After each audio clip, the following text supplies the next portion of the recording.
بەناوی خوای گەورە سڵاوتان لەبێت مینەرانی بەڕێز و خۆشەویست دۆخی حکوومەتیاری و پەرلەمانی کوردستان بە خراپترین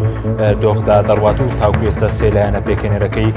حکوومەت نەیانتوانیەوە کۆبنەوەیەکی سێقۆڵی ئەنجام بدەن. ئەم شەو لە بەرنامەی ئەمڕۆ قسەرەوە دەکەین چارەنووسی حکوومەتیاریم لە نێوان ناکۆکی لایەنە بەشداربووەکان چی بەسەردێ و دۆخی پەرلەمانی کوردستانیش لە نێوان ناکۆکی پارتی ویکێتی چی بەسەردێ. بەمیواندەرێک لە بەڕێزان شادومان مەلا حەسەن ئەندامی سەرکرداتی یەکێتی نیشتیمانی کوردستان لە هەولێرەوە، هەروە لە ڕانیەوە کامەران بابانزادە ئەندامی سەرکرداتی کۆمەڵی ئیسلامی کوردستان. سەرەتا راپۆرتێک دەبین دواتر لەگەڵ میوانەکانمان دەست بە گفتوگۆکەمان دەکەین. دۆخی هەرێمی کوردستان بە خراپترین کاتدا لە ڕووی سیاسی و ئابووری و کۆمەڵایەتیەوە تێپەڕ دەبێت. لە ڕووی سیاسیەوە پەیوەندی نێوان لایەنە پێکهێنەرەکانی حکوومەت لەو پەڕی لاوازیدایە. تەنانەت ئەنجامدانی کۆبوونەوەی پارتی و یەکێتی وەک مژدەیەک بە خەڵک دەدرێت. لە کاتێکدا خەڵک هەواڵی موچەی مانگی سێی دەوێت. هەرچی حکوومەتی هەرێمیشە لە خراپترین دۆخدایە، تەنانەت خزمەتگوزاریەکی سەرەتایی وەک موچەی پێدابین ناکرێت و دەژڵێت نابێ پرسی موچە بە سیاسی بکرێت و بکرێتە مانشێتی هەواڵ. کابینەی نۆیەم کە بانگەشەی کوردستانێکی بەهێز و شەفافێت و بەرەنگاربوونەوەی گەندەڵی دەکرد، بەڵام ناشەفافێت وەک جاران بەردەوامە و بە قسەی پەرلەمانتارانیش گەندەڵی خاڵە سنووریەکان لەم کابینەیە زیادی کردووە. پەرلەمانی کوردستانیش بەهۆی دەستێوەردانی حزب و حکوومەتەوە پەک خراوە و ناتوانێت بە ئەرکی چاودێری و یاسادانان و پەرەسەندنی بودجە هەستێت. فراکسیۆنەکانی ئۆپۆسیۆن چەندین یادداشتیان ناڕاستی حکوومەت کردووە بۆ بانگێشتی سەرۆکی حکوومەت و جێگرەکەی، بەڵام ئامادە نین بێنە بینای پەرلەمانی کوردستان.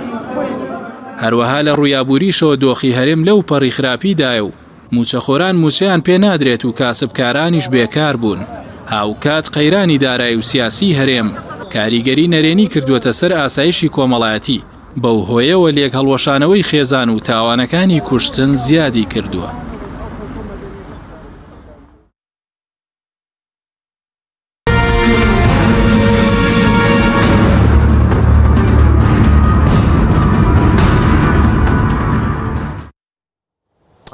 جارێکتر سڵاوتان لەبێت بینەرانی بەڕێز، سوپاس بۆ میوانەکانمان. کاک شادومان بەخێر بێنێک لە بەڕێستانەوە دەست پێ بکەین سەبارەت بە کۆبوونەوەی یەکێتی و پارتی. بڕیارە بەم زوانە کۆبوونەوە لەسەر دۆخی پەرلەمان و حکوومەت؟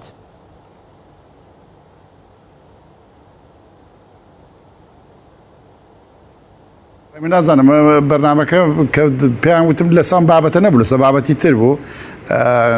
وا بڕیارە عنی کۆبوونەوە بکرێتن و کۆبنەوەش دەکرێتن. خۆ زۆر کێشەیەکی ئەوتۆ نییە، بەڵام ئەگە بشکرێ باشە.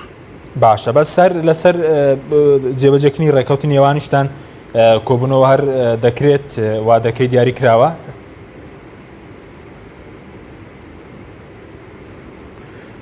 کۆبنەوەی چێ؟ کۆبنەوەی پارتی و یەکێتی؟ دەنجی زۆر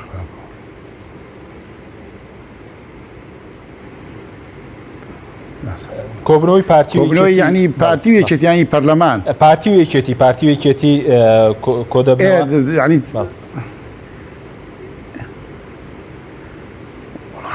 لەوانەیە کۆ ببنەوە. خۆ لە ڕابردوودا زۆر کۆبنەوە، ئێستاش تەبیعیە کۆ ببنەوە. بەڵێ، بەڵام باس لەوە دەکرایت بڵین شەممەی داهاتوو کۆبنەوەیەک ئەنجام بدرێ بۆ جێبەجێکردنی ڕێکەوتنی نێوانتان. هیچ یەکلا کراوەتەوە لە مرۆوە؟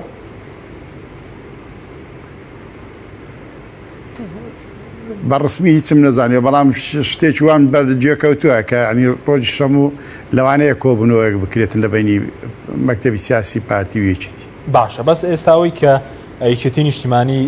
کۆمەڵێک بڵین فشاری دەست پێ کردووە هەم لە باسکردنی لا مەرکەزیەت هەم لە دۆخی پەرلەمان و حکوومەت، خەڵک پرسیار دەکەم شارەنەی یەکێتی بۆ چییە؟ بۆ ڕاستکردنەوەی دۆخی هەرێمە، بۆ دەستکەوتنی پۆستی زیاترە، بۆچی ئەم فشارانەی کە یەکێتی نیشتیمانی دەستی پێ کردووە؟ یەکێتی بۆ خۆی چەندە دەنجی ئەوکەت باش نییە، باش دە سوالەکان ناکەم، بەڵام من دەشت تێگەیشتم ئەگە چاچ بکەن. بۆ خۆی یەکێتی کۆنگرەی کردووە، یەکێتی سەرکردایەتەکەی نوێ کردوێتەوە، یەکێتی بە استراتیجێکی تازە و بە تەکتیکی تازە و بە دید و پرنسیپی تازە کە کار دەکاتن و ئیتر دەستکەوتی پۆست مثلە نازانم ینی خواگەر ئێمە پۆستیشمان هەبیتن لە حکوومەتی هەرێمی کوردستان واقعەیە کە واقعی جوگرافی زیاتر دەسەسپێنی خۆ بە هەزاران پۆستمان هەیە لە وەزیرە لە مدیر عامە لە وەکیل وەزیرە لە مدیرە ئیتر ناوچێکی زۆر فراوانیشمان لە دەستە هەم قایم قام و پارێزگار و ئیتر کۆمەڵە خەڵکترمان لەدەستە بەڵام ئێمە دەمانەوێتن ڕاستی حکومڕانی کوردستان گۆڕانی بەسەردا بێبرێ یاخود چاکسازی تێدا بکرێتن و ببێتە حکوومەتی هەموو خەڵکی کوردستان بیتن و حکوومەتێکی پتەوبێ حکوومەتێک بیتن کە بتوانین بەلای کمی خزمەتی هاو نیشتیمانیان بکە خزمەتی هاوڵاتیان بکاتن و عدالەتی کۆمەڵایەتی تێدا بیتن و ئەمنیەت بەرقرار بیتن و خزمەتگوزاری بە شێوەیەکی باش بەردەوام بیتن چکە ماوەی زۆری بەسەردا چووە حکوومەتە ئاسایشە لە هەموو دنیادا حکوومەتێک کاتێک کە ماوەی چەندەیە کە بە شێوەیەک دەڕاتن بەڕێوە کە بە کورتی تێدا دەکەوێتن وەکو چۆن ئۆتۆمبیلێک کە خایز دەبیتن و پاشانەکە چێ دەکرێتن بیگۆڕی ئێستا حکوومەتی هەرێمی کوردستانیش کاتیەوەی هاتووە ریفۆرمی تێدا بکرێت چاکسازی تێدا بکرێتن و ئەم مۆدێلە حکومڕانیە دەتوانین بڵێ شکستی هێناوە و بکرێتە حکوومەتێک کە حکوومەتێکی ڕەشیق بیتن و حکوومەتی ئەوەی پێداێن حکوومەت ڕەشید بیتن بۆ ئەوەی خەڵکی کوردستان متمانەی پێ بکە هەست بە ئەوە بکاتن کە حکوومەتێکی هەیە خەمی لێ دەخواتن و خزمەتگوزاری پێشکەش دەکاتن و بازاڕی بۆ فراهەم دەکاتن و حکوومەتێکە لە هەموو حاڵەتێکدا بە تایبەتی مەسەلە حاڵەتێکی وەکۆوەی کۆڤید 19 دێتە پێش کە هەم تەندروستی پارێزراو بکاتن هەم ژێوی ژیانی بۆ دابین بکاتن و لێ نەگەڕێتن زەرمەند بیت. باشە بەس ئەو مۆدێلە حکومڕانی کە بەڕێزت پێ وایە شکستی هێناو کە خۆشتان تێدا بەشدارن چۆن ڕاست دەکرێتەوە ئێستاەوە خۆتان پرۆژەیەکی بڵین هەمەلایەنە و گشتگیرتان هەیە بۆ ڕاستکردنەوەی ئەم حکومڕانیە؟ بەتاکید هەمانە خۆ ئێمە هیچ شتێک بە گۆترە ناکرێتن ئێمە ئێستاکە لەم سنوورانە پرۆژەیەکمان ئامادەکردە پرۆژەی لامەرکەزی یاخود لامەرکەزی دارایی مالی لە کارجێڕی و مالی لە هەموو کوردستان بۆ ئەوەی بتوانرێتن باشتر کارەکان بڕاتن چکە ئێستاکە یعنی تۆسەی کە مەسەلە کتابی فەرمانبەرێک ئەگە بیوێتن لە وەزارەتێک نەقلبی بۆ وەزارەتێکی تر دەبێ ئەم کتابە بڕاتن لەم وەزارەتە تا دەگاتە ئەنجومەنی وەزیران لە ئەنجومەنی وەزیران ئادێتەوە ئەمە حکومێکی زیاد لە حەد عنی مەسەلە دەتوانین بڵێن دواکەوتووە یاخۆ زۆر مرکزی و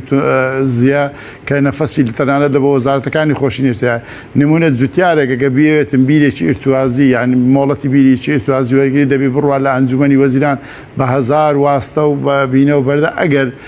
قبول خاصێکی بۆ بکەن تا بیرێکی ئیرتوازی لێ دەداتن ئەمانە هەمووی مرکزیە کۆمەڵێک شتی تر هەیە ئەگەر بێت و مەسەلا ئەم دەسەڵاتانە بە شێوەیەکی ئاسۆیی دابش بکرێتن لە پارێزگاکان لە قەزاکان ینی لە ئیدارە سەربەخۆکان ئەو کاتە خەڵک ئەوەندە بوو نایەتەوە بۆ قەزا دوای ئەم فەرق و جیاوازیش نامینێتن ینی بەسەر فەرق و جیاوازێکی زۆر ئێستا لە پرۆژە خزمەتگوزاریەکان هەیە کەواتە ئەگەر بێت و ئەم لامەرکەزیە ببێتن بە یەکەم شت کەوەی قازانجی لێ دەکە حکوومەتە لە حکوومەتیش سەرۆکی حکوومەت و جێگری سەرۆکی حکوومەت و وەزیرەکان قازانجی لێ دەکەن هەرچی زۆریان لە کۆڵ دەبێتەوە وا کۆمەڵێک کار لە شوێنی تر دەکرێتن و ئەوان دەست بەتار دەبن دەتوانن بۆ کاری تر خۆیان تەرخام بکەن. باشە بەس ئەو لامەرکەزیەتی کێوە بانگەشەی بۆ دەکەن پرۆژەکە ئامادەکراوە بۆ هەموو کوردستانەک بۆ سنووری سلێمانی و هەڵەبجە بۆ هەموو کوردستانە. باشە بەس ئەوەی کە لە کارنامەی حکوومەت داهاتووە باز لەوە دەکە کە تەنە لامەرکەزێتی بڵین کارگێڕی ئێوە داوای لامەرکەزێتی داراییش دەکەن ئەمە دەکرێت ئێمە داوای لامەرکەزی قبول بکرێت قبول نەکرێت خۆ ئەمە هەوڵی بۆ دەدەین خەباتی بۆ دەکەین خۆ هەموو شتێک مەسەلاگەوە ئێستامە داوای جێبەجێکردنی مادەی 130 دەکەین ینی کاتی خۆی دەماویست کەرکوو بێتە نەکرا لە چوارچێوەی مادەیەکی دەستوری جێگیرمان کرد بەڵام هەوڵی بۆ دەدەن ئەوەش ئەو بەپێ ئەو توانە و ئەو کارتە نەیکە لەبەر دەستمانە فشاری خۆمان دەکەین بۆ جێبەجێکردنی ینی دوایەوە بە کێشە چیە بەرامبەرەکە جێبەجێ ناکاتن باشە فشارەکە جودابوونەوەیان کێشەیەک خۆت قابلە ئەمە کارتی فشار خۆی ئێستاکە هەمووی کە بۆ تۆ ناڕێت لە بەرنمەیەکی والە کە بە کارتە و لە کاتی خۆی بەکاردێت باشە بەڵام پێناچیز کارتێکی فشارتان هەبێت ئێوە تو لە لای تو نیتمان ئەمەش دەرێم هەیتمان خۆ زۆر باشە بەس سەبارەت بە کاتی فشار بلۆ نیتمان ئێمە هەریز نەبیتن ناوچەیەک خۆ دەسەڵاتمان لە ناوچەیەک باشە بەس دەمێک کە بانگەشێکشانەوە لە حکوومەت و هەڵپەساردنی حکوومەتیش دەکەن ئەمە هەبوو بەڵام جێبەجێ نەکرا باستانەوە کردووەگە لەگەڵ بەغداد ڕێکەوتن نەبێ ئەگەر شەفافیت نەبێ هەڵپەساردنی کاروبار لە حکوومەتیەکێکە لە بژاردەکان هەڵبژاردننی پێشوەختە ئەمانە جێبەجێ دەکرێن دەبات قسەکەت بۆ ڕاستکەمەوە بانگەشە ئاخە تۆ دەڵێ بانگەشە بەیانێکی یەکێتی جێ لێبووە کە بانگەشەی کردی ڕایگەاند بکە لە حکوومەت دەکشێنەوە ئەندامەی سەرکردایەتی جێت لێ بووە کە برێ لە حکوومەت دەکشێنەوە بۆ خۆی پەیجێک بۆ خۆی قسە چوا دەکاتن ئەوە چ بێزا کە ئەمە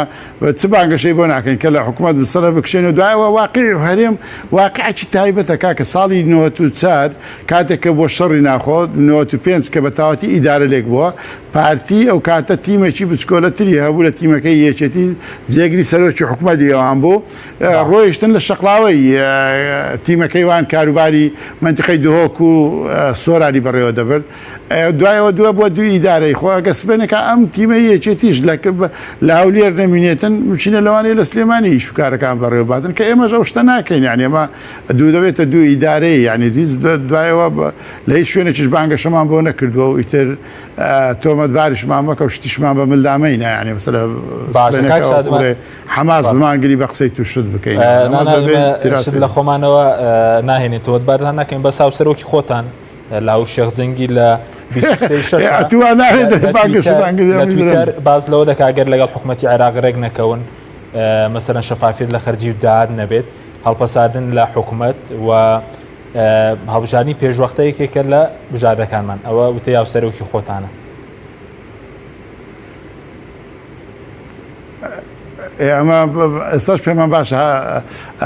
لەگە حکوومەتی عێراقی ئەمە هەموو دەم نەمان شاریتەوە بە ئاشکرا دەێن دەوی مەرجەعمان بەغدایە و دەبی لەگە بەغداش پێک بێن چکە چارە سەرە چکە ئێمە لەبەرەوەی لەگە عێراق هەرێمێکی دەستورین و مافەکانمان لەوێت جێگیر کرا هەرێمێکی فدرالین ئەم دۆخەی ئێستاکە نە لە بۆ عێراق دەڕاتە سەری نەولەوە ئێمە ئێستا بچین خۆمان بچین پێک بێن باش ئێستا ساڵی ڕابردوو پێک بادبانەیە کە 250,000 بەرمیل نەوتەکەمان تەسلیم بکردا ئێستا عێراق ناچار دەبوو ئیلتیزامی دەکرد دەبایە موچەی مەفرەمانبەرانی کوردستان بنێریتن بۆ ئێستا بچین پێک بێن باشتر لەوەی کە دوو ڕۆژتر عێراق بەهێز بیتەوە بێتن سبێنێکە زۆر ڕامان بچێخشنەوە بە خراپتر بە ئێستا چوو لەبەرەوەی هەرێمێکی سەر بە عێراقین وە لە حاڵەتێکیشدا ئەگەر بڵێن ئەم دۆخەوا بێتن حکوومەت بۆ خۆی نامینێ ینی حکوومەت بۆ خۆی ینی پارە کە پارە نما تۆ چی دەکەی دەرکوانەکە معاش نما ویز هەلوانەیە وەزیرەکان بۆ خۆیان دەوام دەکەن چکە معاشیان نادرێتی بەڵێ سپاس دەکەم دەگەرم وڵاتکە شادومان دکتۆر کامران جەنابیشت بەخێر بێ دەمەوێت سەرنجی بەڕێز بزانم بە تایبەتی لەسەر دۆخی پارلەمان بۆچی دۆخی ئێستای پەرلەمان بە ئێستا گەشتووەم بە ڕۆڵکردنەی پەرلەمان بە تایبەتی کە ئێستا سەرۆکی حکوومەت و بڵێن جێگیرەکەی ئامادەنین لەسەر مەسلەی موچە بێنە پەرلەمان بەڵام وەزیری دارایی و ئامادەی دەربڕیوە بێتە پەرلەمانی کوردستان سڵاو لێەوە سڵاو لە بیستەران وەروها سڵاو ڕێز و حرمەتم شادمان خۆشەویست و عزیزی من دڵخۆشم بە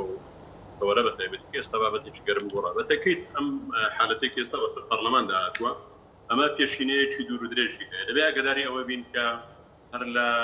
سەرەتاوە لە ساڵانی ڕابردەوە حکوومەت بە شێوەیەک لە شێوەکان باڵادەستی بەسەر پەرلەماندا خستووە و پەرلەمانیش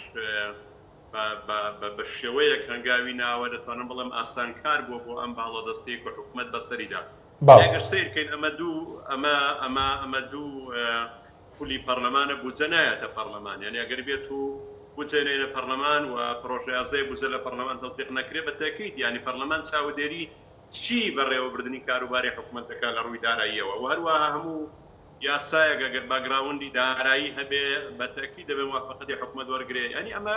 کۆمەڵێک ڕێکار بوو کە لە هەموارکردنەوەی بڵێن پەیڕەوی ناوخۆی پەرلەمان لەو کاتێک کە پارتی وێچێتی لە دوای با بڵێن لە کارکەوتنی پەرلەمان بەهۆی پرسەرۆکاتی هەرێم وەزارەت کە دانیشت و پەیڕۆیان بۆ ئاقارە هەموار کردەوە بۆیە ئێستا هەموو لایەکمان زیاتر دەتوانم بڵێن پەرلەمان چەندە لاواز بوو پێش 2015 ئێستا زۆر لاوازتر بووە حاڵی پەرلەمان بە ئاقارێکی زۆر خراپدا دەڕۆ وای لێ هاتووە ئێستا لە شەقامی ئەمە خەڵک پەرلەمان با بڵێن بەوکو مەرجعەیەک نازانێەوە پەرلەمان بە خاوەندە سەڵات نازانێەوە پێی وایە حکومەت بە هیچ شێوێک ناچێتە ژێرباری بڕیار و وەروەها باڵادەستی پەرلەمان لە ڕووی یاسایی و لە ڕووی چاودێریەوە پێم وایە پێشەوە ئێمە قسە لەسەرەوە بکەین کە پەرلەمان پێویستە قسە لەسەر بژێوی خەڵک بکات لەسەر ژیانی خەڵک بکات لەسەر چاکردنی سیستەمی حکومڕانی بکات دەبێ بیر لەوە بکەینەوە ئەمەی کە ئێستا هەیە لە پەرلەماندا ئەو پەرلەمانە نییە کە جێگای ئومێدی خەڵکی کوردستان بێ بۆ گۆڕانکاری لە سیستەمی حکومڕانی بۆ گۆڕانکاری لە باشترکردنی ژیان و بژێوی خەڵکی کوردستان واتان پەرلەمانەی ئێستا لەسەر هەر بابەتێک کۆبێتەوە کە حکومەت بە قسەی نەکا و حکومەت جۆی لێ ڕانەگرێ حکومەت پابەند نەبێت پێوە بە بڕیار و بە یاسایەکانیەوە بە تاکید ئەو پەرلەمانە وەکو مەجلیسی ئومەی کوێتی لێ دێواتە دەبێتە پەرلەمانێکی زیاتر استیشاری من واتە سەوڕ دەکەم لە هەرێمی کوردستان پەرلەمان بۆ ئاقارەدا بڕوا کە بە هەموو شێوەیەک با بڵێن هەرێمی کوردستان لە هەرێمێکی پەرلەمانیەوە لە هەرێمێکە تێیدا هەموو بڕیارەکان لە پەرلەمانەوە سەرچاوە بگرێ بۆ شەرعدان بە حکومەت بۆ چاودێری بۆ یاسەدانان وردە ڕۆڵی کاڵ ببێتەوە ئەمەش هۆکارێکە بۆی کە با بڵێنەوەی پێدوێت دموکراتیت لە هەرێمی کوردستان هەڵبژاردن هەموو ئەمانە لە زێنی خەڵکیدا بێ ئومێدێک دروست دەکات کە ئەمانە گۆڕانکاری لە هەرێمی کوردستاندا دروست ناکات بۆیە لە هەرێمی کوردستان ئێستا بە ئاقارێکی زۆر خراپدا دەڕۆین ڕووی مؤسساتیەوە لە ڕووی پەرلەمانیەوە لە ڕووی چاودێریەوە ینی هێرواش شێواش خەریکە بە ئاقارێکدا بڕوا دەتوانم بڵێم بێ سیستەمی باڵ بشێشێ بەسەر هەرێمی کوردستاندا سەبارەت بە دابشکردنی دەسەڵاتەکان لە سەرۆکایەتی پەرلەمان یاخود ئەو ڕۆڵی کە ئێستا سەرۆکایەتی پەرلەمانەتی ڕۆڵێکی خراپە بەتایبەت لە بەرامبەر حکومەت و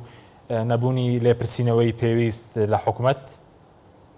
دەرە پێش هەموو شتێک ینی سەرۆکایەتی پەرلەمان ئەمە یەکێک بووە لە ئەم حالەتانەی کە ئێستا بەتەکیل لابردنی پارێزبەندی لەسەر کاکی سۆران ئەمە بە تەواوەتر زەق بووکە با بڵێن لە دوای 2017 ئەگەر غەڵەت نەبم لەو کاتی کە پەرلەمان کارا کرایەوە لە دوای وەستانی ماوەیەکی زۆر بەتەکیل پێڕەوی ناوخۆی پەرلەمان یەکەمین هەنگاو بوو هەموار کرایەوە ئەگەر لە بیرم بێجارێککە یەکێتی و پاری دەستەیەکی سەرۆکایەتی پەرلەمانیان دروست کردەوە لەوێەوە ئەم بابرین ئەم ئاوەڕژا بەوەی کە بێتە سەرۆکایەتی و سەرۆکی پەرلەمان و جێگرەکەی و سکرتێری پەرلەمان پێکەوە با بڵێن بە زۆرینە و کەمینە ئەم سیستەمی پەرلەمانی بەڕێوەبرن کە دەبووە ئەو کاتێکی نیشتیمانی کوردستانە سوبایە ژێرباری ئەوە لەبەرەوەی پارتی دموکراتی کوردستان پێم وا بوو ئەوەی بۆ خۆی دانابوو کە سەرۆکایەتی پەرلەمان وەرناگرێ بە پێچەوانەوە ئەو زێتر با بڵێن تەماحی خۆی لە سەرۆکی هەرێم و سەرۆکی حکومەت خۆش کردبوو بۆیە هەموارکردنەوەی یاسایەکە بەم شێوازە لە یەکسانکردنی دەسەڵاتەکان لێەوە سەرچاوی گرت بوو هەر لەو کاتەوە بە پێی پێڕەوی ناوخۆی پەرلەمان هیچ پرۆژە یاسایەک کە با بڵێن باگراوندی دارایی هەبێ نابێ پەسەندکرێتەوە کە حکومەت ڕازی نەبێ و دەبینین لە خولی پێشووەوە بودجە نایەتە پەرلەمان تا پەسەندکرێن جاگەر بێت و پەرلەمانێک بودجەی تێدا پەسەند نەکرێ و هیچ پرۆژە یاسایەکە گەر بێت و باگراوندی دارایی هەبێ دەبێ حکومەت ڕەزنامەندی لەسەر دەربڕێ و سەرۆکایەتی پەرلەمان بەم شێوە دەسەڵاتەکانی دابەشکا لەسەر لە نێوان خۆیدا ئەمە حالەتێکی زۆر خراپتری دروست کردلەوەی کە هەبووە و دەتوانم بڵێم لەو ڕوانگەیەوە کە ئێستا یەکێتی سەرۆکی پەرلەمانی وەرگرتووە بەشدار بۆ لەم پەیڕەوە خراپە بەشدار بۆ لەو ڕیتمە خراپە کە لە کۆتایی خولی ڕابردوودا هات کە ئێستا بە شێوەیەک لە شێوەکان هاتووە دەدەنگ بۆ چارەسەرکردنی ئەم قەیرانی دەسەڵات لە سەرۆکایەتی هەرێم ئەمە هەنگاوێکی باشە بەڵام دەبێت بزانێت کە ئەمەی عەسری بائیدی خۆیان ئەم هەنگاوەندراوە و دەکرا ئەمە بە شێوەیەکی تر ینی بەتەنها پەتەنایەکی نیشتیمانی کوردستان ئێستا و پرسە نهات باید جواب ئەمە لە چوارچێوەی پرۆژە یاسایەک پرۆژەیەک بۆ هەموارکردنەوەی پەیڕەوی ناوخۆی پەرلەمان بووایە بۆیە هەموو هێزەکان پێکەوە بەرامبەر و پارتی دموکراتی کوردستان و فشاریان دروست بکرد باە کە بە فعلی ینی سەرۆکایەتی پەرلەمان بەم شێوەیە سکرتێر و جێگر هەر پارتی بێ و بڕیار لای خۆیان بێ و دەسەڵاتی سەرۆک بۆ شێوازە بێ ینی ئەمە حالەتێکی خراپ بۆ بەڕێوەبردنی کۆبوونەوەکانی پەرلەماندا جێگیر دەکات. سپاس دەکەم دواتر گرێمەوە لای بەڕێزت کاک شادومان گرێمەوە لای بەڕێزت سەبارەت بە هەوڵەکانی وەکو یەکێتی ئەمڕۆ هاوسەرۆکیەوە لە هەولێر باز لەوە دەکە کە لەمە دووە هەولێر دەکەنە چەقی ململانەیەکان و لەوێەوە هەوڵی بڵین گۆرانکاری بدەن. پێتان وایە دەتوانن ئەو پرۆسە سیاسی کە لار بووە ڕاستی بکەنەوە بەتابەت کە ئێستا بازەوەرکێک کە هەموو دام و دەستگاکان کەوتونەتە دەستی یەک حزب؟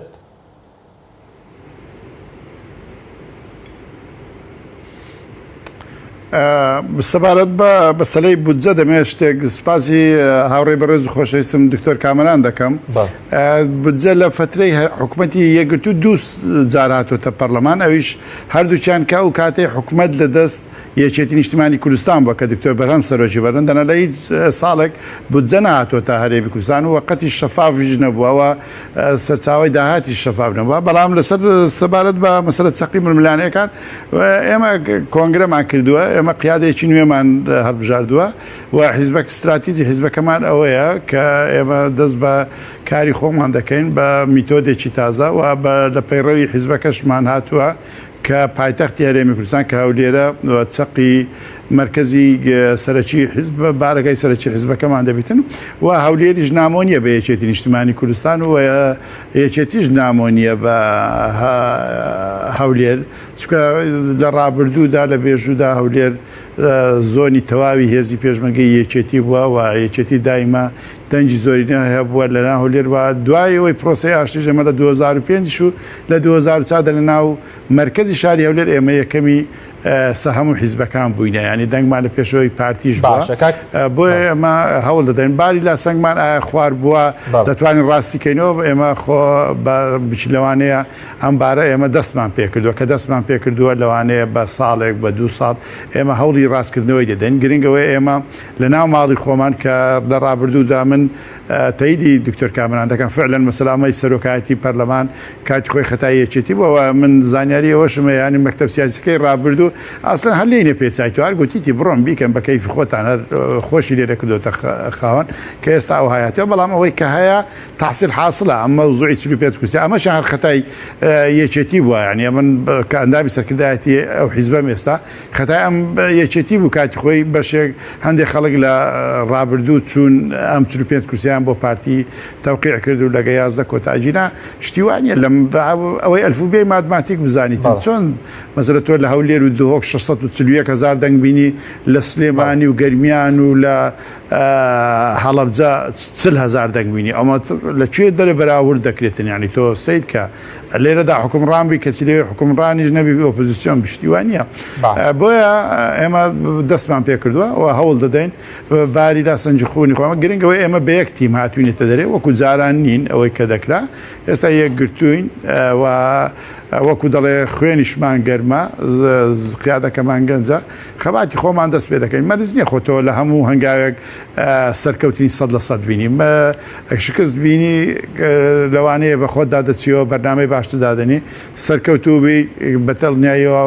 بە خۆت باشتر ئامادە دەکەی بۆ هەنگاوی دووەم بەرەو زیاتر بەرەو پێش بڕۆی ئەمە کاری حیزبیە کاری ڕێکخراوەیە و ئێمە دەمانەوێت گەمەی سیاسی و گەمەی دیموکراسی بهینینەوە کوردستان و نەکرد پارێزەری دیموکراسی بین لە کوردستان دەمانەوێت گەمەی دیموکراسیش فێرە خەڵکی تر بکەین. باشە بەس بە چەند ساڵ بۆچون دوای دەتوانن ئەو هاوسەنگە بگەڕێنەوە کە پێشتر بەڕێز خۆت بەشێکی وتت پەیوەندی بە هەڵەیە یەکێتی هووە بەتایبەتی ئێستا کە دامەزراوەکان کەوتونەتە دەستی یەک حزب پێدەچێ زۆری پێدەچێ؟ ئێمە هاوسەنجی ئێمە بەداخۆ ینی بەڵێ بە سەراحەت ئێمە هاوسەنجی ئێمە لە کاتی خۆی ینی ئەوەی کە هەرێمی کوردستانی بەو دۆخە گەیان بە پلەی یەکەم ڕێ بزوتنەوەی گۆڕان بوو چکە بزوتنەوەی گۆڕان لە هەناوی یەکێتی هاتە دەرێ بزوتنەوەی گۆڕان وەکو خەنجەرێکی ژەهراوی یعنی لە پشتی پرۆسەی سیاسی لە هەرێمی کوردستاندرا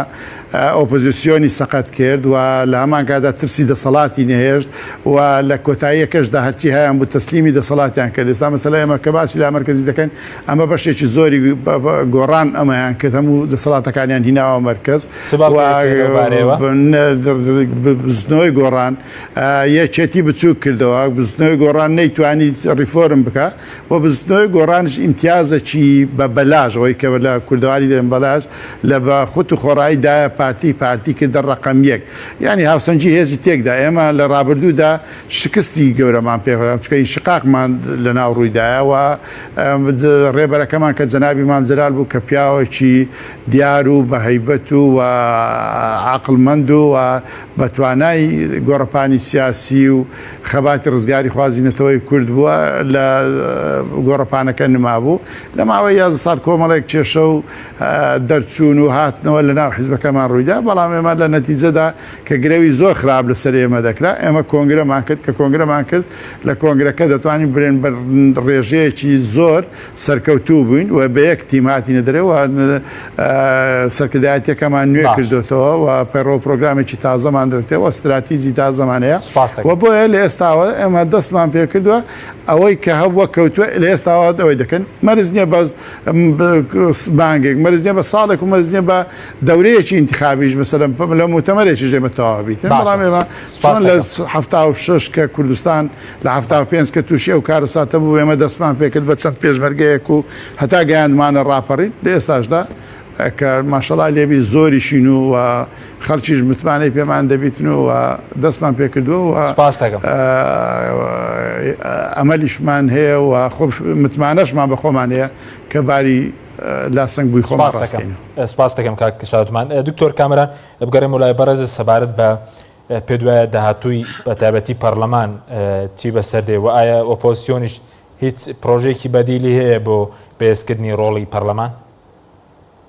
جارێک پێش هەموو شتێک ئەمەی کە ئێستا لە پەرلەماندا هەیە ئەوەی پێدەوترێ بێدەسەڵاتکردنی پەرلەمان و بێهەیبەتکردنی پەرلەمان و بێڕۆڵکردنی پەرلەمان بەشێکیان ئەمە لە سیستەمی پێڕەوی ناوخۆ و هەروەها لە سیستماتیکردنی هەنگاوەکانی سەرچاوی گرتووە بەشێکیان لە کۆچی نێوان هێزە سیاسیەکانەوە سەرچاوی گرتووە بەشێکیان لە ئەم معادلە تازەیی یەکێتی و پارتیەوە سەرچاوی گرتووە کە پێشتر ئۆپۆزیسیۆن هەنگاوینا بۆ وەرگرتنی سەرۆکایەتی پەرلەمان و دەتوانم بڵێم لە جوڵەیەکی باشی کرد بۆی کە پەرلەمان بگەڕێتەوە سەر هەیبەتی خۆی تۆ نابێ ئەمە لە یاد بکەین کە ڕۆژێک لە ڕۆژان بە نیازی درێژکردنەوەی با بڵێن سەرۆکایەتی هەرێم بوو بە شێوەی نائاسایی بەڵام ئەمە ئۆپۆزیسیۆن و سەرۆکایەتی پەرلەمان بوو لە ڕابردوودا سنوورێکی بۆ ئەم تەجاوزە سەدانەوەتە لە ڕابردوودا لە قۆناغەکانی ڕابردوودا ئەگەر بێت و سەرۆکایەتی پەرلەمان بە پەکخستنی پەرلەمانیش کۆتایی پێهێنا بێ بەڵام ئەم نەرێتەیدا هێنا کە دەبێ بە حزبی دەسەڵات لە هەرێمی کوردستاندا بڵێ نەخێر یعنی ئەمە هەنگاوێکی گرنگ بوو دواتر ئەم حالەتی کە بەسەر ئۆپۆزیسیۆن داهات و بزوتنەوەی گۆڕان کە بەشداری حکوومەتی کرد بۆ بەشداریکردنەکەی دەتوانم بڵێم چه گۆڕانکاری گەورەی لەگەڵ خۆیدا نەهێنا بە بەشداریکردنا ئەو کاتێک کۆمەڵی ئیسلامی واروە یەکگرتووی ئیسلامی و نەوەی نوێ کە وەکو سێ هێز لە دەرەوە ئۆپۆزیسیۆن بوونیان ڕاگەیان تا ئێستا نەگەیونەتەوە ئەو ڕتمەی کە لە 2011 و 12 لە نێوان زوتنەوەی گۆڕان و یەکگرتووی ئیسلامی کۆمەڵی ئیسلامی داهات بوو کە هەر سێکیان پێکەوە بە یەک پاکێزەوە بەشداری بە یەک پاکێزیان پێشکەش کرد بۆ گۆڕانکاری و پێکەوە ڕێبەرایەتی خۆپیشاندان و ناڕزایەکانیان دەکرد و پێکەوە لە پەرلەمان پیشانیان دەکرد سەر حکوومەت و نەونەرایەتی و ڕێبەرایەتی با بڵێن معارەزەیان دەکرد ئەمە ئێستا ئەم تەبایی و ئەم یەکگرتووی و ئەم ڕتمە مشتەرەکە لە بینی هێزە ئۆپۆزیسیۆنەکان دانیە واتە بەدیوێچکا گەربێت و پارتی یەکێتی کە هەردووچیان بەشداری جومگەی حکومڕانین زوتنەوەی گۆڕان ئەمانە گەربێتون لەو خۆیاندا ناتەبابن یان با بڵێن پێکەوە هاریکاری یەکتر نەبن یان دەتوانم بڵێم پارتی حساب بۆ هیچیان نەکەوە ئەوانش بە شێوەی جیاواز نیگەرانیەکان و فشارەکانیان دەربڕن بەرامبەر و پارتی دموکراتی کوردستان واتە حالەتێکی شپرزەی لە بەڕێوەبردندا بێت دەبێ احترام بۆش بکەین کە هێزە ئۆپۆزیسیۆنەکانیش تا ئێستا لە هەرێمی کوردستاندا نەیانتوانیوە پێکەوە خۆیان لە بەرەیەکدا یەک بخەن تاوەکو فشار بخەنە سەر ئەم لایەنەی کە بەشدارن بۆی کە گەمەکە بێتە گەمێکی دموکراتی واتە هێزە ئۆپۆزیسیۆنەکان ڕۆڵی فشار و ڕێبەرایەتی بدین و ئەمەی کە لە دەسەڵاتدایە پێکەوە بتوانن ڕۆڵی گۆڕانکاری و ریفۆرم و ساکسازی بدەن و تاوانەیە کە لە دەسەڵاتدان پێکەوە بە یەک پاکێزەوە ملیانە داوەتە بەر گۆڕانکاری بەتەکید ئەمەش بەشێکی تایبەتە بە هەیمەنەی پارتی دموکراتی کوردستان بەستە دوولایەنێک بەشدار بۆکەیتر وهروایە ئۆپۆزیسیۆنەکانیش ئەمە حالەتێک دروست کردووە کە ئێستا پەرلەمانی کوردستان دەتوانم بڵم هیچ کاتێک و ئێستا لاواز نەبووە ڕاستە من ئەوەی کە ئێمە لە پەیوەندیدا بووین لەگەڵ فراکسیۆنی کۆمەڵی ئیسلامی لە پەرلەمانی کوردستان بەگشتی لەگەڵ ئەوەداین کە پەرلەمان لەسەر ژێوی خەڵک لەسەر ژیانی خەڵک لەسەر شەفافیت لەسەر داهات لەسەر ئەم حالەتی کە ئێستا موچەوە و قەیرانی کە فەرمابەران ئێستاتی کەوتم کۆ بێتەوە لە هەمان کاتیشدا دەبێت ئاگداری ئەوەی بین کۆبوونەوەی پەرلەمان لەسەر هەر بوارێک لە بوارەکانی ژیانی خەڵک بەڵام کە حکومەت جۆی لە ڕانەگرێ و حکومەت ینی با بڵێن ئێستاش و لە ڕابردوشدا ئەگەر پەرلەمان بڕیار بدا بڵێ نابێ موچە دەبێت لە کاتی خۆی دابدرێ و نابێ موچە باشە دکتۆر بکرێتەوە بە فعلی ئایا حکومەت بە قسەی دەکەیان نایکە ئێمە گرفتەکەمان لەوەیدایە حکومەتێکمان هەیە ناسێتە ژێرباری بڕیارەکانی پەرلەمان ناسێتە ژێرباری ئەو پەیوەندی کە لە دنیادا لە سیستەمی پەرلەمانیدا هەیە. باشە دکتۆر ئەرشی حکومەت چیە بەرامبەر بە پەرلەمان وەرشی پەرلەمان چیە بەرامبەر بە کۆی سیستەمی حکومڕانی و ژیان و شێوی خەڵک. بەڵێ سوپاس دەکەم ناوبڕێکمێ دوای ناوبڕەکە دەگرم بۆ لای بەڕێست بەڵێ بینەرانی بەڕێست ناوبڕێکی کورت و دەگەڕین وڵات. تۆپ چاکە بریکاری تۆڕی میدیایی کۆمەڵ بۆ دروستکردن و بڵاوکردنەوەی ڕێکلام تۆپ.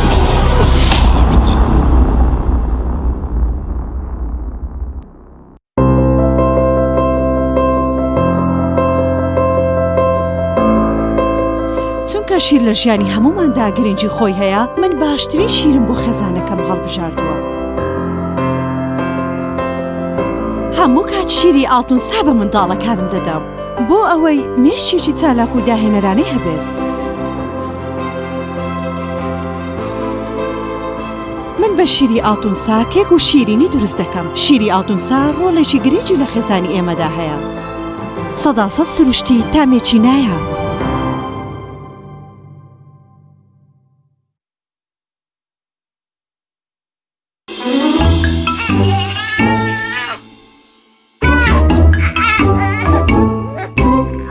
منداڵەکەت هەوڵ ئەدات شتێکت پێ بڵێت؟ ڕەنگە ئازار بکێشێ بەهۆی خراپی دایبەکەیەوە. ئێستا ئەتوانی دایبی لەم ساجۆی تەندروست تاقی بکەیتەوە بۆ ئاسوودەی مناڵەکەت. لاتەنیشتەکانی لاستیکین، زۆر بە خێرایی وشک ئەبێتەوە. پێستی مناڵەکەت بە وشکی ئەهێڵێتەوە. شەوێکی ئاسوودە و بەیانیەکی پڕ لە چالاکی پێدەبەخشێت. ئاسوودەیی مناڵەکەت لەگەڵ لەم ساجۆی دەست پێ ئەکات. ئایا تا ئێستا کێشەی کارەبات هەیە؟ بێزار بوویت لە کێشەی کەمی کارەبا و بڕانی بەردەوامی؟ بە دوای کارەبایەکی بەردەوام و بێکێشە و تێچووی کەمدا دەگەڕێیت؟ ئەوە فانسی پاوەر سەرجەمە و کێشانەی بۆ چارەسەر کردویت بە دانانی سیستەمی سۆلار و وەرگرتنی وزە لە خۆرەوە بە بەکارهێنانی باشترین مەوادی ستانداردی جیهانی کە سەرجەمیان گرنگی چەندین ساڵیان لەگەڵدایە. بە سەرپەرشتی ئەندازیار و ستافی شارەزا و بازمون کارەکان جێبەجێ دەکرێن. ئەم سیستەمە دوورە لە تێکچوون و هیچ تێچوویەکی ڕۆژانەی نییە. هەروەها بە دۆستی ژینگە ناسراوە و ژینگە لە پیسبوون دەپارێزێت. فانسی پاوەر بۆ داهاتوویەکی ڕووناکتر. ناونیشان سلێمانی، شەقامی مامۆستایان، نزیک شەقامی قەنات، تەلاری جاسەنا. 0 153 85 85. ئەم کوڕانەوی چالاکە حەزی لە چپسێکی چاکە بۆیانینی لای تاکە زۆر تەندروستە و زۆر پاکە. ئەم چەشناوی پاریە حەزی لە چپسی نییە نینی تامی سروشتیە هیچ چپسێک وەک ئەو نییە. هەر جوانیش کوڕێکی جوانە حەزی لە ئاهەنگێرانە لە یادی لەدایک بوونەکەی چپسی نینی بوو هەڵبژاردەکەی. نینی هاوڕێی مناڵانە تامی خۆشە و بێزیانە بۆن و ڕەنگی هەمە جۆرە شێوە و قەبارەی زۆرە. بشاری نینی تامێکی لە یاد نەکراو.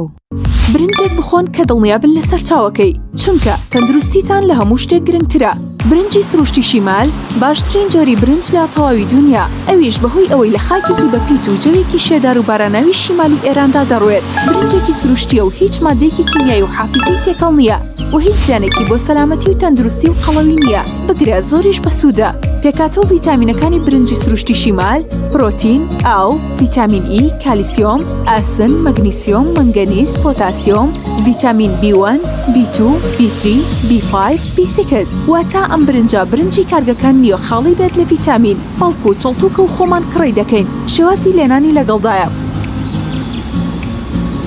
بۆ دەستکەوتنی برنجی سروشتی شیمال پەیوەندی بکەن بە 0 353 27 27. هەر کات تاقیتان کردەوە خۆتان بڵاوی دەکەنەوە.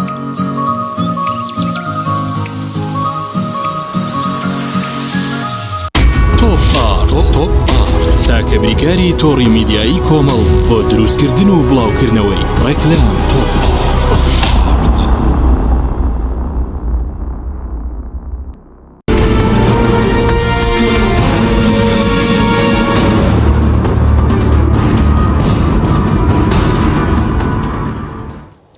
جارێکتر سڵاوتان لەبێت بینەرانی بەڕێز. دکتۆر کامران گەرەمە و لای بەڕێزت چارەسەر چیەم بۆ دۆخی پەرلەمانەوەی کە بەڕێزت باست کرد کە لە دۆخێکی خراپدەوە لە حکوومەتیش کە ساڵێک تێپەڕیوە چاکسازێکی ئەوتۆ نەکراوە ئێستا تەنانەت خزمەتگوزارێکی وەکو سەرەتایی وەکو موچەشی پێ دابین ناکرێت.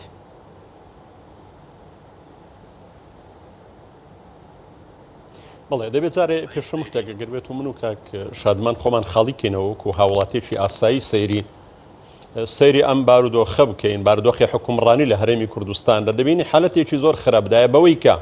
ئێمە هێزە معارەزەکان ئەگەربێت و لە بینی خۆماندا ناکۆچیش نەبین جارجارە توانز لێکتر دەگرین. ئەو هێزانەی کە بەشدارن لە حکوومەت ئەگەر تێبینیت کردبێ دەبینین نە بزوتنەوەی گۆڕان لە یەکێتی و پارتی ڕادیە نە ئەوان لە بزوتنەوەی گۆڕان ڕازین نەیەکێتی و پارتی لێکتر ڕازین. بۆ ئێمە ئێستا لە چوارچێوەی ململانەیەکی زۆر ناخۆشدا دەژین بۆیە لە قۆناغێکی دەتوانە بڵم حالەتێکی زۆر دەرونی خراپیان بۆ هەرێمی کوردستان دروست کردووە. هەمووشیان پێکەوە دەبینین قەیرانی دارایی و دواکەوتنی موچە دواکەوتن لە پرۆژە خزمەتگوزاریەکان و بێئومێدی بەرامبەر بە ئێرە و بەغدا بە دیوێک لە دیوەکان ئێمە حالەتێکی زۆر خۆرابداین. ئایا چۆن دەرچین لەو قەیرانە؟ من پێم وایە دەرچوون لەم قەیرانە دەرچین لەم قەیرانە دەتوانم بڵم زۆرێک لە قورسە ینی ئاستەمە ئەگەر ئێمە با بڵێن مانەوێت لەو قەیرانە دەرچین واتە هەم هێزە معارەزەکان جارێک کە دەبێ مراجعەی ئەو میکانیزمانە بکەنەوە کە لە ڕابردوودا کردویانە. ئێمە دەبگەینەوە نتیجەکە خۆپیشاندانمان کە لە ڕابردوودا کردووە خۆپیشاندان وەکو خەباتێکی مەدەنی بەرامبەر بە دەسڵاتێکی مەدەنی دەکرێت. ئێمە دەسڵات لە هەرێمی کوردستان مەدەنی نیە تا خەباتی مەدەنی بەرامبەر بکەیت. ئەی چ ڕیتمێکە بگرینێت بەم معارەزەم پێم وایە دەبێ معارەزە لە دوو دەواازەیشتر دابگەڕێ بۆ ئەم کارتانەی کە بەکاری دێنە بەرامبەر بە دەسەڵات. ئەوانەی کە لە دەسەڵاتن من دەستخۆشی لە کاک شادمان و ئەم قۆناغیەکێتی دەکەم کە بە ڕۆحێکی ڕەخنەگرانەوە لە ڕابردووی خۆی دەڕوانێ ئەمە هەنگاوێکی با بڵێن گرنگە هیوادارین ئەم بە خۆداچوونەوە ئەو ڕیتمە تازە بە شێوەیەک لە شێوەکان کوردستان بەرەو دوو ئیدارەی و بەرەو شەپرزەی زیاتر نەبا و ئەمە هۆکار بێ بۆ ئەوەی کە گۆڕانکاری باشتر لە هەرێمی کوردستاندا بکرێ. باشترین ڕێگەچارە ئەوەیە کە ئێستا هێزە سیاسیەکان لە پەرلەمان و سیاسەکان لە حکوومەت جارێککە بێنەوە ئەو ململانەیانە بە ئاقاری چاکسازی بەرن لە هەرێمی کوردستاندا لە دنیادا بووە حزب سیاسیەکان ئەوانەی کە لە دەسڵاتن ئەوانەی لە دەرەوەی دەسڵاتن ئەوانەی کە پێکەوە لە دەسڵاتن بەتەکی سەرنج و ڕەخنە لە یەکتر دەگرن و ڕەخنەی توندش لە یەکتر دەگرن. بەڵام ئەم ڕەخنانە دوازار دەبێتە هۆی چاکردن لە شێوەی بەڕێوەبردننی حکومڕانی. بەڵام لە هەرێمی کوردستاندا تۆ دەبینین ڕۆژانە خەڵک چی نەماوە بە حکوومەتی نەڵێت چی نەماوە بە دەسەڵاتی نەرێ بەڵام دەسەڵات لێرەدا گوێی نییە بۆ گوێگرتن هیچ میکانزمێکی نییە بۆ بە خۆداچوونەوە واتە حالەتێکی دەرونی زۆر خراپیان لە تاجی کوردستان دروست کردووە و پێشم وایە ئەم قەیرانە وا بڕواواتە قەیرانی حکومڕانی لە هەرێمی کوردستاندا دوور نییە لە دەست ئەمانە دەربچێ یعنی بە شێوەیەک لە شێوەکان حالەتێکی فەوزا لە هەرێمی کوردستاندا دروست بێت چکە ناکرێت تۆ ئەم وا بەرەو نیوەی ینی ساڵ لە نیوەی بەرەو زێتر دەڕوا تاکو ئێستا دوو موچە درابێ ئەویش بە ناتەواوی بیانی ناکرێ ساڵ تەواو بێت تەنها چاوەڕوانی موچەیە گەیان دوو موچەی ترێ فەرامبەران ناکرێ هەموو دامودەزەکانی حکوومەت دەوامیان نەبێ ناکرێ قوتابخانە و زانکۆکان وەکو دەڵێن لەگەڵ ڕاوەستانێت فەرق زۆر خراپداین ئەم حالەتەی کە لەو ماوەی ڕوویدا لەسەر بەرهەمی کشت و کاڵەکان بەڕاستی ناخی ئینسانی داهژان دەبێت بیر لەوە بکەینەوە ڕاستی ئەمە لە حالەتێکی حکومڕانی زۆر خراپداین و خەڵکیش لە حالەتێکی نیگەرانی زۆر خراپدایە بۆیە ئەوەی نییە ئێمە پێمان وابێت تەنها بەچەند ڕەخنەگرتنێکی لێرە و لەوێ باشە سپاس دەکەم گۆڕانکاری گەورەی تێدا بێتە بەرهەم. بەڵێ سپاس دەکەم دکتۆر گەرم و لای بەرز کاک شادومان گەرم و لای بەرز کەمێک پێشتر باسی ڕێکەوتن لەگەڵ بەغداد کرد هیچ ئەمەلێک هەیە بۆ ڕێکەوتن لەگەڵ بەغدای خودەگەر حکوومەتیارێ ڕێک نەکەوێت لە بەغدای چارەسەرێکی پێ بۆ مەسەلەی موچەش لە ناوخۆی هەرێمی کوردستانە؟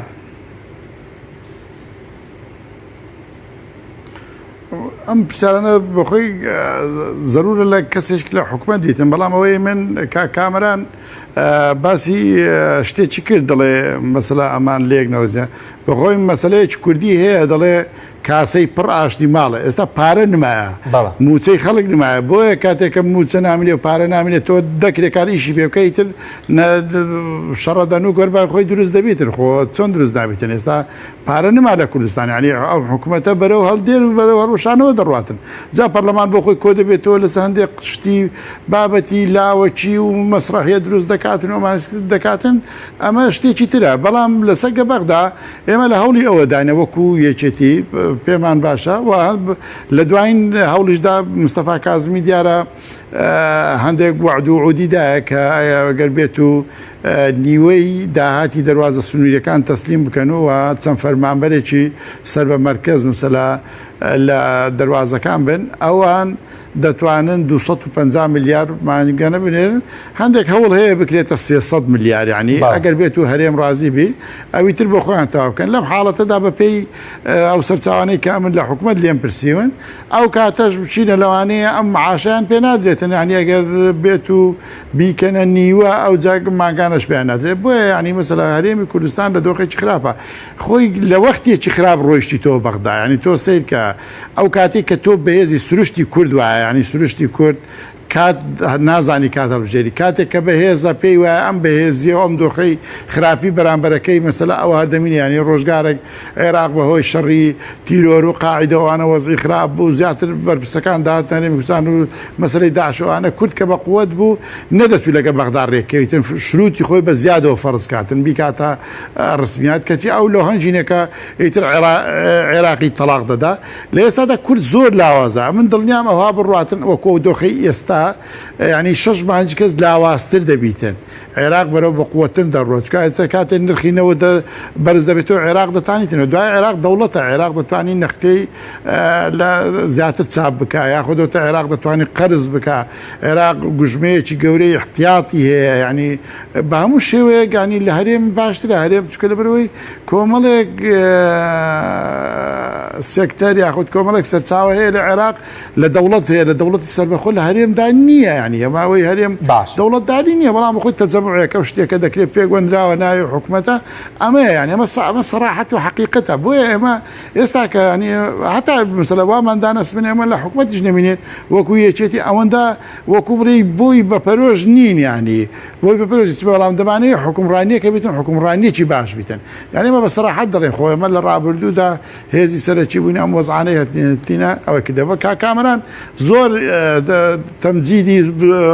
ئۆپۆزیسیۆنی وەڵا کاکەوە لەگە ڕێزمدا کامەران ئەمە نەتیجەی غەڵەتی ئۆپۆزیسیۆنی ڕابردوو بە تایبەتی بزوتنەوەی گۆڕان بوو کە وای کرد پارتی 6 مانگ پێشەوە ئینتخابات بی برێ من 45 کورسی دەینم کورسی لە ڕۆ بدایەتەکەش باسم کرد لە ڕۆ مادماتی چەکەی بەڵام ئێستا هەرێمی کوردستان ئەگەر بێت و ئەم چرکە ساتەش بێن دابنیشن وەکۆکە ئەم بە مۆزعی ئێستا نا بەڵام جێ بگرن لە یەک کاتدا داهاتی کوردستان ئەوەی لە مەرزەکانە ئەوەی لە نەوتا ئەوەی لە ناوخۆیە لەمانە ڕێک بخرێتەوە و من پێم وایە دەکرێتن کۆمەڵێک چاکسازی بکرێت چکە تۆ سیرکە ینی لە دنیادا کاتێک کە دەوڵەت درێت چاکسازی دەکەم چاکسازی دوو شتە لە دنیادا لە ڕووی مالیەوە یەکەم سەرچاوی داهاتە ئەوی کە خەرجیە تۆ ئەگەر کاتێک داهاتت بەشی خەرجیەکە ناکە کەواتە خەلەلێک لە داهاتەکەت هەیە داهاتەکەت پیدا بووە تۆ بڕۆ چاکسازی لە بۆڕینەوت بکە لە داهاتی نەوت بکە لە مەرزەکان بکە ئەلەوێ سۆراغێکی داهاتەکە بکە بزانە ئەم داهاتە بۆ کەمی کردووە ئەو جەوەرە دەست ببەلۆ موچەی فەرمانبەرێک یان پۆلیسێک یان پێشمەرگەیەک کە موچەکەی 500 هەندێکیان 400,000 تۆ دێی لێی دەبڕێ ئەمە لەکوێی دنیا بووە چاکسازی بۆ لە شتان دەکرێت چاکسازی لە کۆمەڵێک ئەو هەموو عقارات و هەموو بینا و هەموو شەریکات و ینی تۆ سەر کە نەوتی کوردستان دەڕۆ هەموو شەریکات دەیبە کەسیش نازانێم شەریکاتانە چێن هەرکەس نازانیتن ینی مەسەلە مەبلەغێکی زۆر کەم دەبینێتەوە کەواتە ئێستاکە ئایا چاک دەکرێت من مزار نمونە منێتەوە دکتۆر بەخۆی لە مێژوو شارەزایە کاتی خۆی دەوڵەتی عوسمانی ماوەی 150 نزیک 200 ساڵ زۆر وەزعێکی خراپ بوو یعنی دادەتپی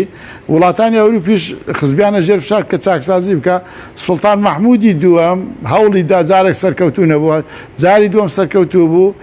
کاتێک کە چاکسازی کرد لە 1926 یعنی وای کرد ئەم چاکسازیە دەوڵەتی عوسمانی نوێ کردەوە لۆ سەردەمی خۆی دەوڵەتی عوسمانی نزیک 100 ساڵ توانی بڕ بکاتن کەواتە لە هەموو قۆناغێک کە دوو عقد تۆ بەجی دێلی دوو دەیە سێ دەیە بەس دێلی پێویستی بە چاکسازیەکەیە پێویستی بە ڕێخستنەوەیەکەیە پێویستی بە فۆرماتکردنەوەیەکەیە ینی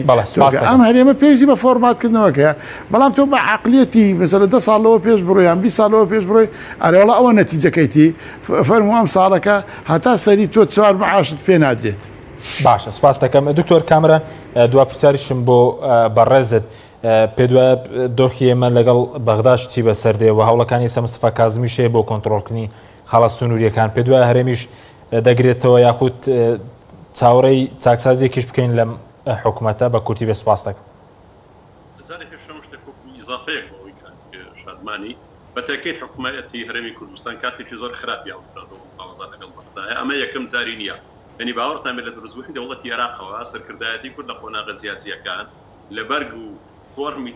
جیاواز هەروە بووە ینی هیچ کاتێک تەوقیتی باشی هەڵ نەبژاردەوە ینی ئەمە مەوزوعێکە ینی بگەڕێنەوە بۆ کۆی مفاوەزاتەکان و کۆی مەحمەڵەی کورد لەگەڵ حکوومەتی مەرکەزیدا هەروە بووە لەو کاتێککە بەغدا بێهێز بووە لەو کاتێککە بەهێز بووە ینی ئەم حالەتە دووبارەیە من پێم وایە حکوومەتی ئێستای بەغدا وەکو ڕابردوو بە شێوەیەک لە شێوەکان هەرێمی کوردستان هەر بۆ عیبارەتە بڵێم ناتوانێت فێڵی لێ بکات ناتوانێت داهاتی تەسلیم نەکا و داوای پارەی لێ بکات و ئەم جاران حکوومەتی هەرێمی کوردستان زیاتر شارەزا بۆیە بە دووری نازانم تاوەکو بە تەواوی خاڵە سنووریەکان کۆنتڕۆڵ نەکاوە داهاتی هەرێمی کوردستان بە نەوتەوە لە بەردەمیدا بە تەواوی شەفاف نەبێ و تەسلیمی نەکرێتەوە بە ئاسانی بێتە سەرەوەی کە موچە و داهاتی هەرێمی کوردستان بدا بۆیە پەیوەندی بەغدا و هەرێمی کوردستان بەم تەوقیتە خراپەی بەم بێهێزیە بەم بێکارتی هەرێمی کوردستان هەر چاوەڕێ ئەوە لێ دەکرێت کە زیاتر با بڵێن تەسلیم بە حکوومەتی مەرکەزی ببنەوە و ئەمەی کە لە ڕابردوودا کردوێتی پێی دەوترێ ئابووری سەربەخۆ و ڕیفۆرم و سەربەخۆی و ئەمانە هەمووی دەتوانم بڵێم زیانی گەورەی لێدا غرورێتێکی گەورە بوو و دوازار ئەم غروریە ئەم خۆناغی هەرێمی کوردستانی بەم ئاقارەگەیاند. بەڵێ سپاس دەکەم زۆر سپاس بۆ بەڕێزان دکتۆر کامران بابانزادە ئەندامی سەرکرداتی کۆمەڵی ئیسلامی لە ڕانیا هەروها لە هەولێرەوە بەڕێز شادومان مەلا حەسەن ئەندامی سەرکرداتی یەکێتی نیشتیمانی کوردستان سپاس بۆ بینەرانی ڕۆژ سپاس بۆ هاوکارانم خواتان لەگەڵ